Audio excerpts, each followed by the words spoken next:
Hi, so thank you for joining us. Today we have Jake Ward, who's very kindly agreed to have a bit of a chat with us.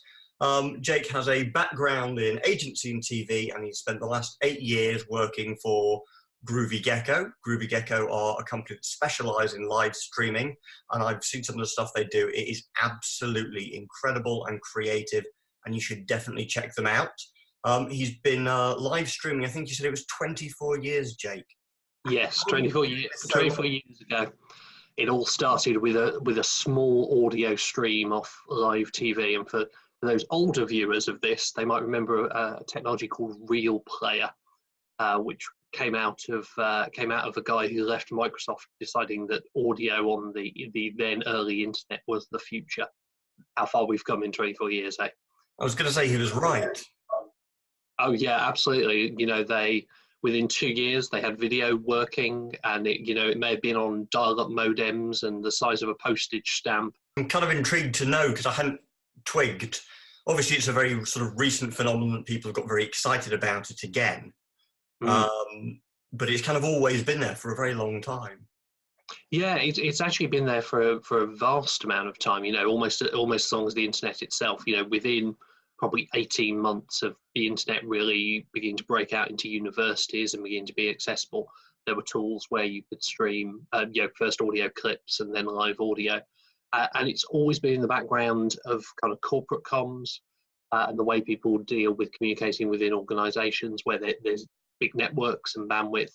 But I think the big change we've obviously seen over the last 3-4 years is the social media platforms really embracing it as a format. And it's that difference between content being out there somewhere on the internet that you need to find and it's on someone's web page, the content being in your social streams and being able to find it a lot easier, and you being able to engage with brands and people and audiences and channels which are just popping live content into that stream constantly. So certainly on social, what we see is there's kind of on the corporate stuff where you're getting people to go elsewhere, there is a very valuable audience who will turn up, but they're quite small in number.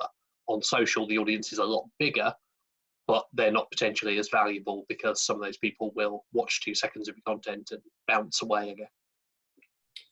No, I mean, you're kind of touching on the strategy kind of behind why you would do a live stream and where you would put it and how you can use it. I think before we get there, can you give us just a little bit of background about kind of Groovy Gecko and what you do so that people kind of have an idea of where you're coming from?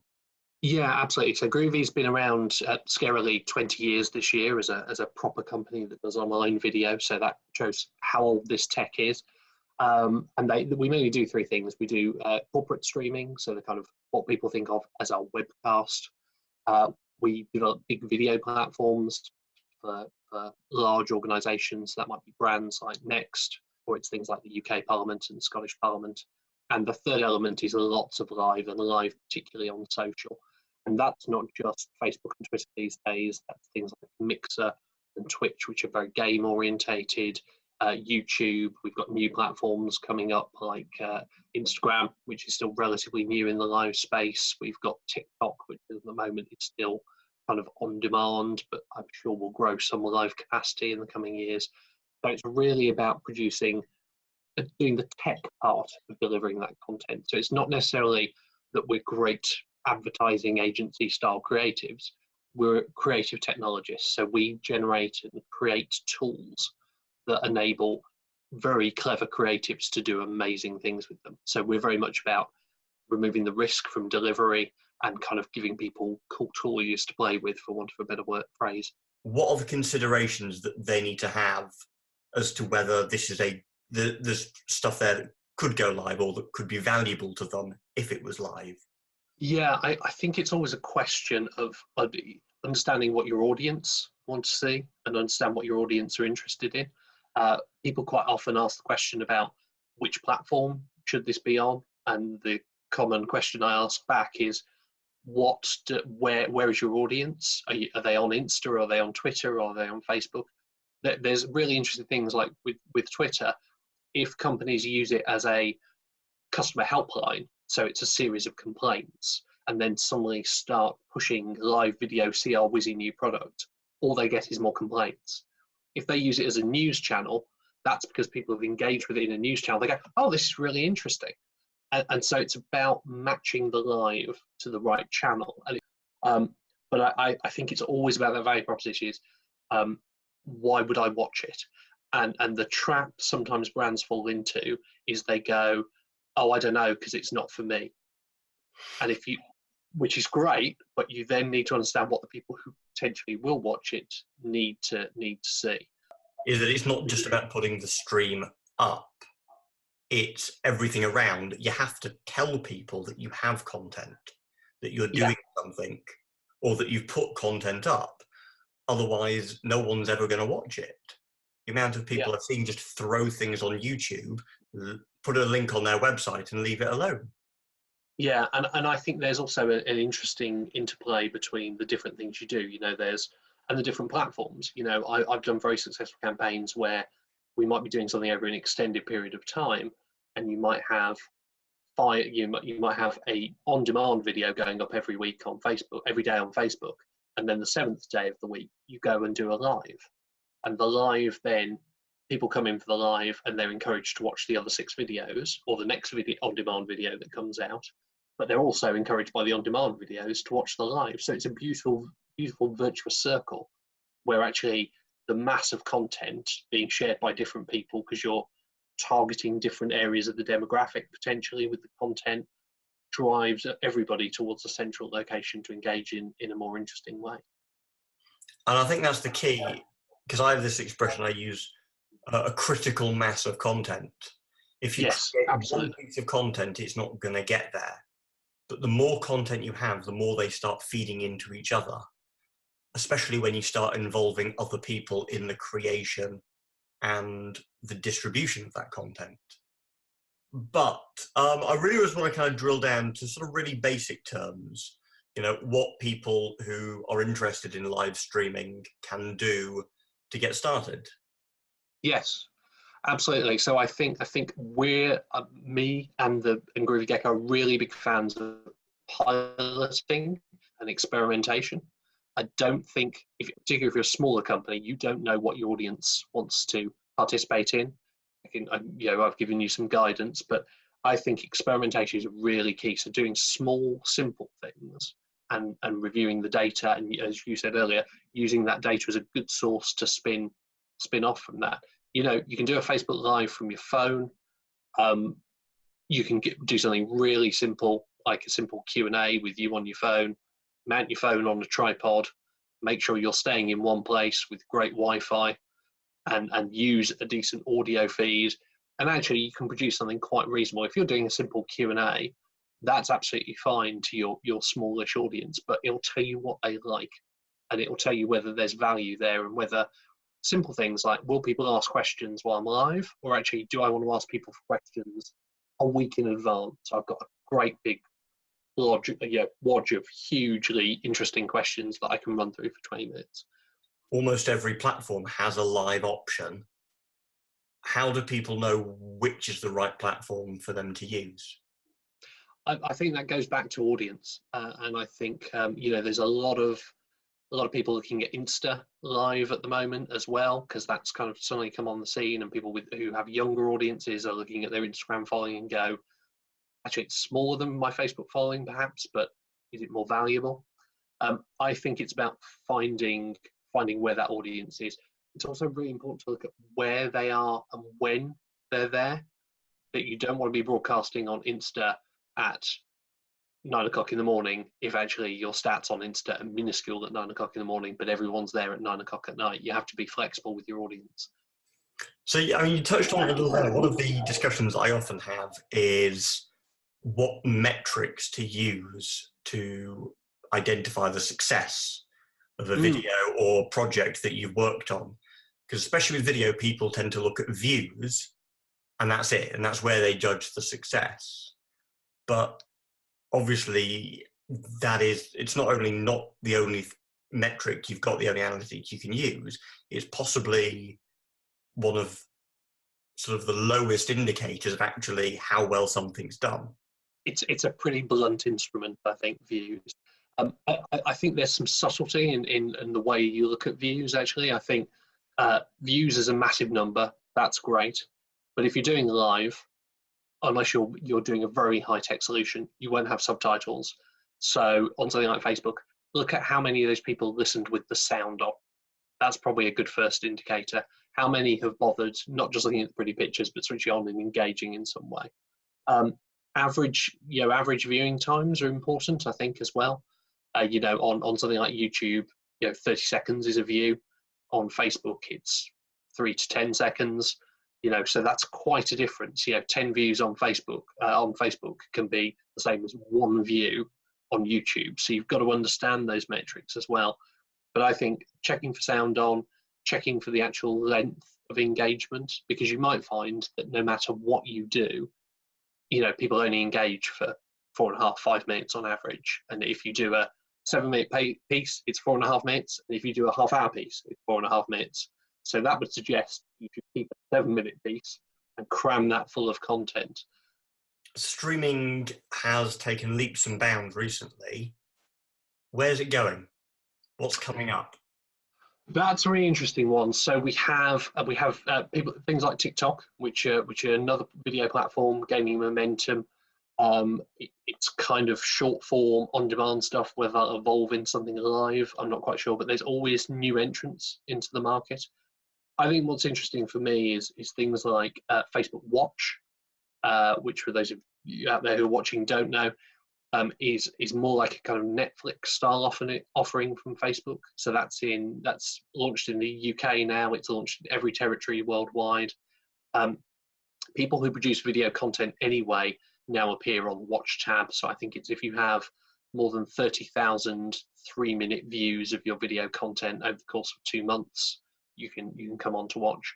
But Facebook are also commissioning Watch programs, and they're commissioning stuff that drives conversations. So there's Watch discussion groups around programs.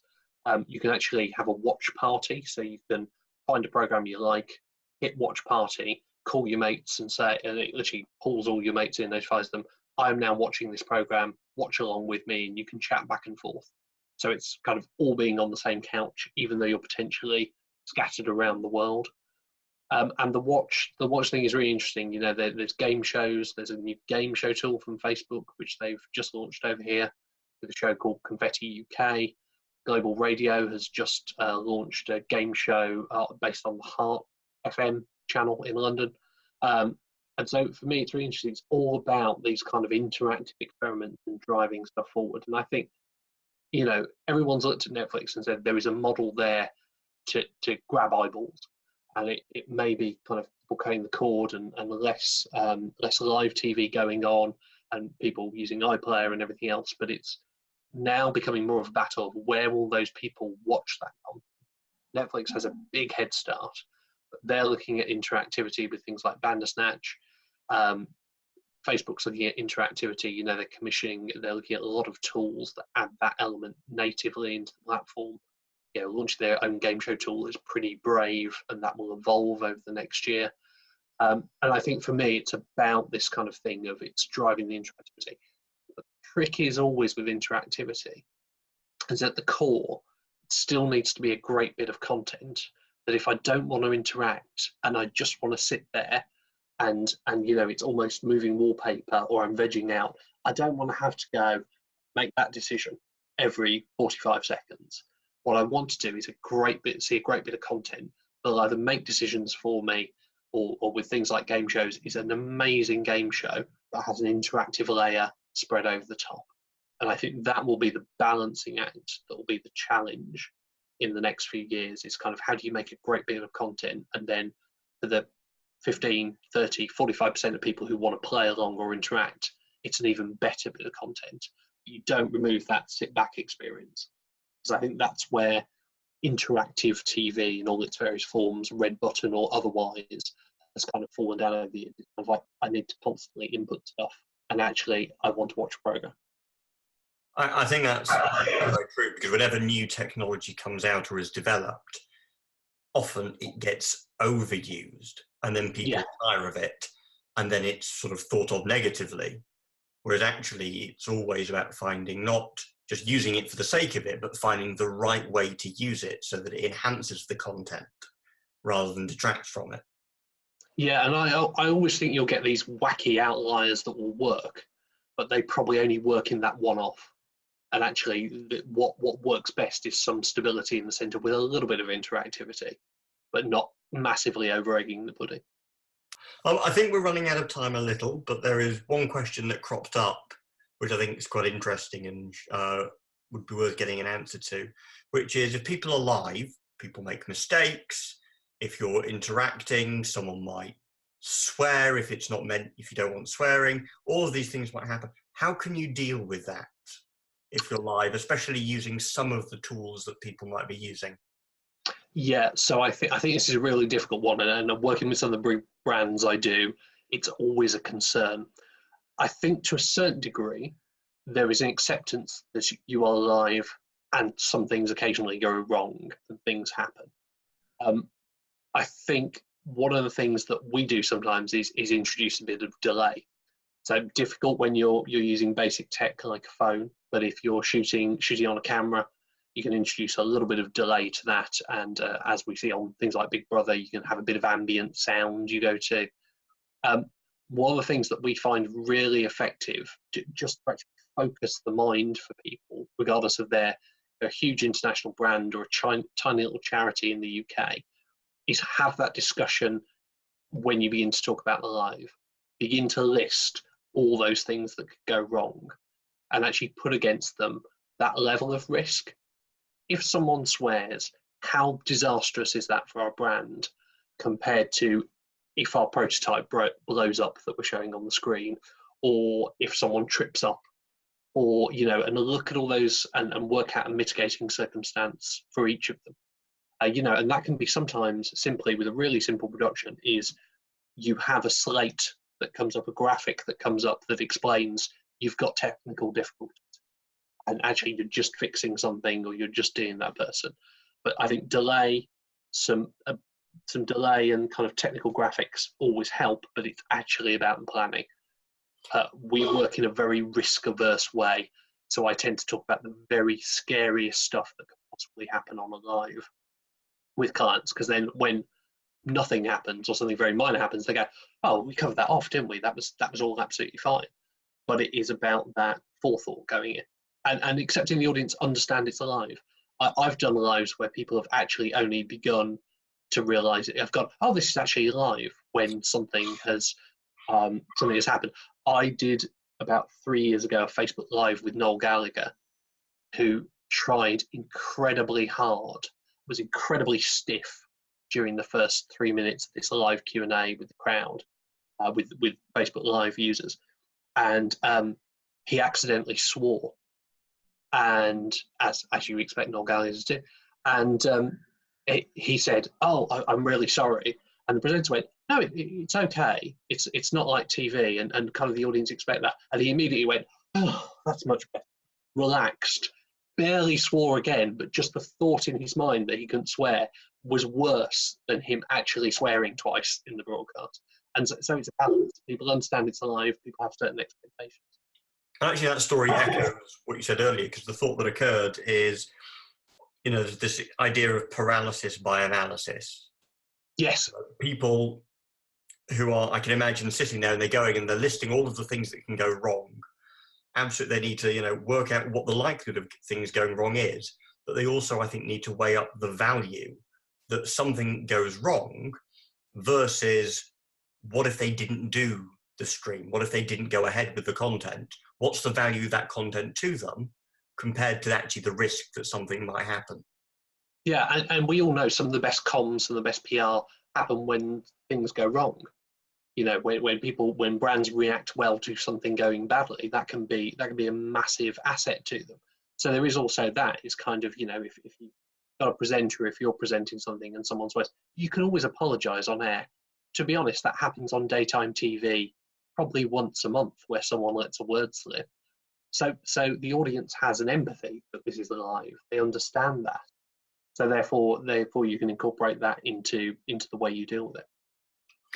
So I think we're out of time now.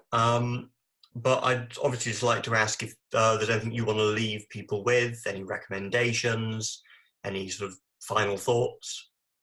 I think there goes back to an old phrase that I like very much, which is measure twice, cut once. And for me, that is all about live. It's about giving it real thought into not only what the live will be that your audience will really want to see, but also about what you want them to do afterwards, what that content will be, and looking at all those risks and understanding them. And I think if you go in with your eyes open and understand the parameters, then you can produce really great stuff. Even at the very low end, you can produce really engaging stuff.